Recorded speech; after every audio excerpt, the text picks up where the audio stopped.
The bar smelled like stale beer and fried food. The kind of place where worn-out soldiers and fresh-faced recruits mingled under neon lights that had seen better decades. And in the corner, hunched over a glass of water that Eddie the bartender had quietly slid his way, sat a man who looked like he had been forgotten by the world. Gray hair fell past his shoulders in tangles. A thick, unkempt beard obscured most of his face except for a deep scar that ran from his upper lip to his right cheekbone.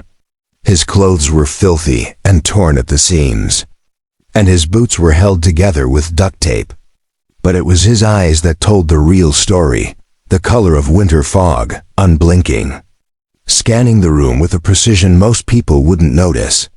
Marcus Sullivan hadn't always been invisible. Once he had been a ghost in the truest sense, a shadow that slipped into enemy territory and brought hell with him. But tonight, 3 young men in crisp navy shirts were about to make the worst mistake of their lives.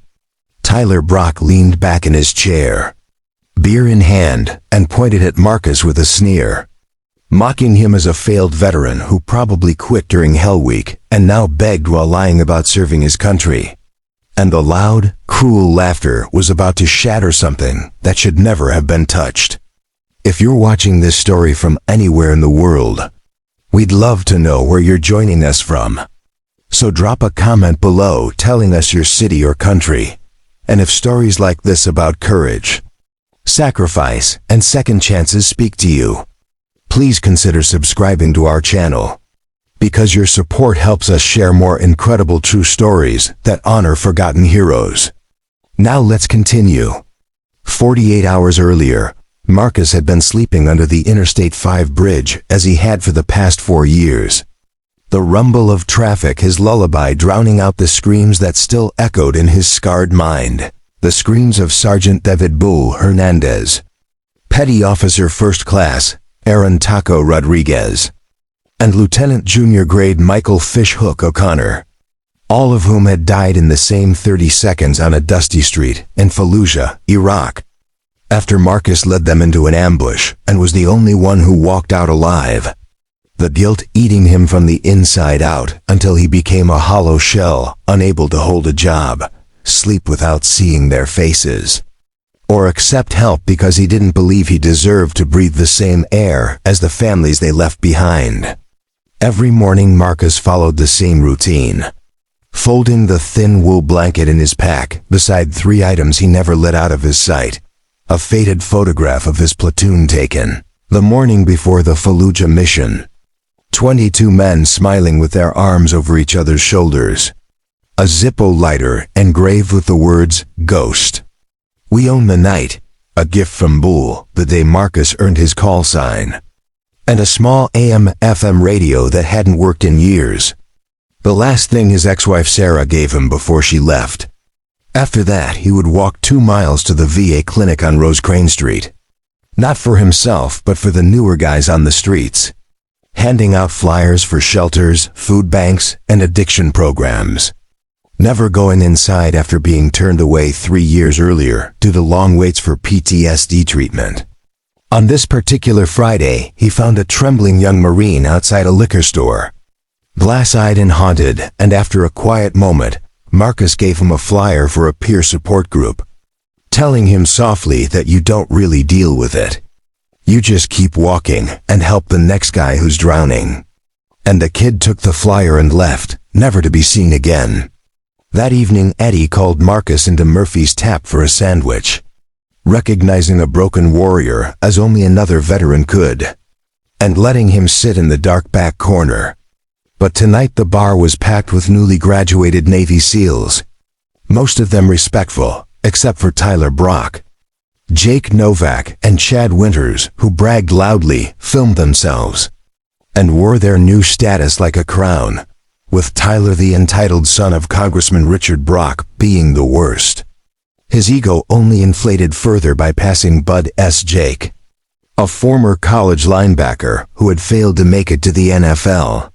Saw the military as a place to prove his toughness, and Chad was just along for the ride, desperate for likes and views on his social media, while Marcus sat in his usual corner with his head down trying to be invisible. But Tyler noticed him, and in his alcohol-soaked brain, Marcus represented everything he despised: weakness, failure, and a cautionary tale. So Tyler stood up with beer sloshing from his glass and pointed across the room, accusing Marcus of disrespect for wearing a navy shirt he hadn't earned. And as the bar grew quieter and a few recruits shifted uncomfortably, Tyler continued mocking him, questioning where he served and claiming he probably never made it past boot camp. While Jake laughed cruelly and called Marcus pathetic. Yet Marcus didn't move and kept his gaze fixed on the table, his breathing slow and controlled, knowing that reacting would only make things worse. But Tyler, Jake, and Chad closed in on him like circling predators as Tyler demanded to know where he served, and Marcus quietly replied, Iraq, Afghanistan, which only made Tyler laugh louder and accuse him of stolen valor. As the other recruits watched with discomfort or curiosity, and Eddie silently observed from behind the bar, while Jake leaned in to insult Marcus as a disgrace, and Chad recorded everything live. And Tyler shoved Marcus's shoulder and ordered him to leave. But Marcus didn't fight back because in his mind he agreed with them and believed he didn't deserve to be there. Until Jake grabbed his arm and yanked him to his feet. And at that moment, everything changed because 3 tables away, Commander Robert Caldwell, the commanding officer of SEAL Team 3, had been watching the entire scene in disgust. And when Marcus's sleeve rode up, revealed a Navy SEAL trident intertwined with GPS coordinates, and the skull with eagle wings of Diviru Team 6, causing Jake and Tyler to freeze in shock as Caldwell stood, crossed the silent bar, and stopped in front of Marcus before raising a perfect salute and saying with a cracking voice, "Ghost, I thought you were dead," to which Marcus quietly replied, "Sir, I should be," as Caldwell tearfully revealed that Marcus had once saved his life under heavy fire in November 2004 during Operation Phantom Fury. And the bar erupted in stunned whispers as veterans rose to their feet in salute. Glasses shattered behind the bar, and Tyler, Jake, and Chad stood pale and shaken while Marcus, standing frozen with his tattoo exposed, felt seen for the first time in 4 years as Caldwell finally lowered his salute with a steady but emotional voice. "The coordinates on your arm. Fallujah, November 10th, 2004. That was the night our convoy got ambushed. We lost radio contact. Air support was 20 minutes out. We were pinned down in a 3-story building with insurgents closing in from all sides. Command told us to hold position and wait for extract, but you didn't wait.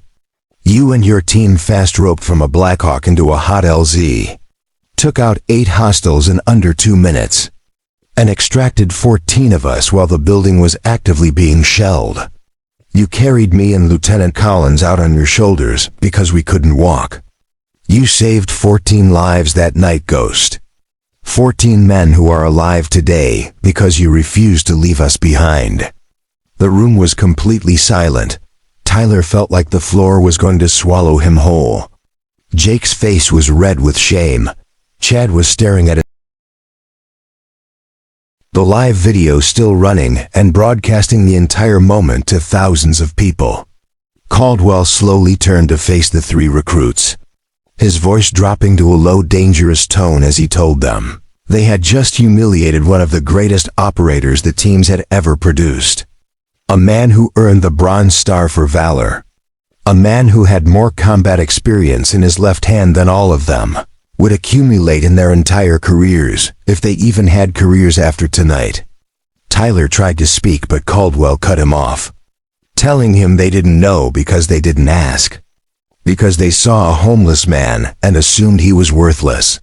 Saw someone down on their luck and decided to humiliate him for their own entertainment. And that was not what a SEAL does, not what a warrior does. And that they were a disgrace to a trident they hadn't even earned yet. Jake tried to apologize, but Caldwell stopped him and ordered all 3 to report to his office at 0600.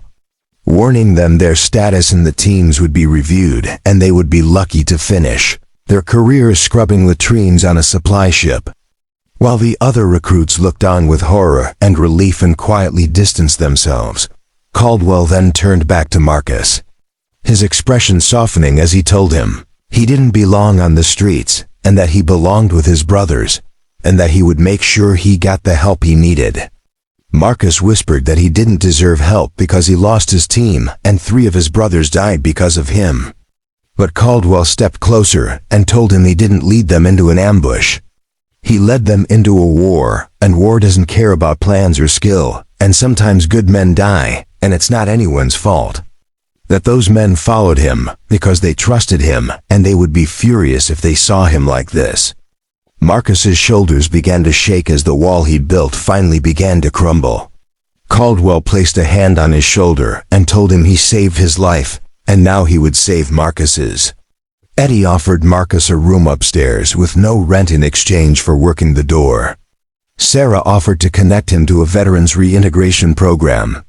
And George offered support from the older veterans as Marcus looked around overwhelmed by respect, gratitude and love. Well, in the corner, Tyler, Jake and Chad stood frozen as their celebration turned into a nightmare when the video went viral and brought consequences that destroyed their careers. And Marcus unknowingly stood at the beginning of a long, painful, but redemptive journey that led him into treatment, therapy, purpose, work, mentorship, and eventually to the Navy SEAL Memorial, where he honored his fallen brothers with tears of love instead of shame. Met Taco's daughter Isabella, who told him he had given her father honor and family, and continued to live above Murphy's tap working the door, attending therapy, mentoring lost servicemen, and carrying the name Ghost with quiet pride. Knowing now that being a ghost didn't mean being forgotten. It meant being exactly where you're needed, even when no one sees you coming. And the story ends with a reminder that second chances are real, and heroes can be found in the most unexpected places.